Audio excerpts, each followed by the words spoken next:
এখনো কেন আসছে না? দেখি তো ফোন করে।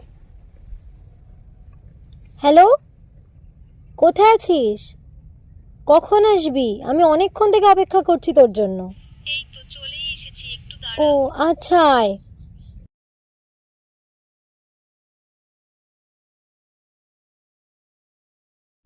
কি রে, চোখ মুখের কি হাল করেছিস তুই? আসলে জানিস তো কি হয়েছে, বাড়ি থেকে বলছে যে ওর সাথে আর কতদিন ধরে ঘুরবি এভাবে, এবার বিয়ে করে নে। তো করে নে না, কি প্রবলেম আছে? ও আমার নাচ করাটাকে পছন্দ করছে না রে। জানিস তো, ও আমায় বলছে বিয়ের পর নাচটাকে ছাড়তেই হবে। তাহলে এবার আমি কিছু বলি? আমাকে কিছু বলতে দে তাহলে।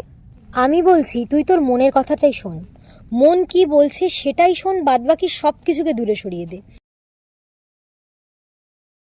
ওর সাথে কথা বল বিষয়টা নিয়ে, ওকে বোঝা। ওকে বল যে তুমি যখন আমাকে ভালোবাসতে পারলে, কেন আমার স্বপ্নটাকে ভালোবাসতে পারছো না? তোমার স্বপ্নের কথা ভেবে আমি এতগুলো বছর তোমার জন্য অপেক্ষা করেছি, কত যন্ত্রণা সহ্য করেছি তুমি জানো? অবশ্য তোর এই যন্ত্রণা, তোর কষ্ট, সেটার তো প্রত্যক্ষদর্শী আমি নিজে।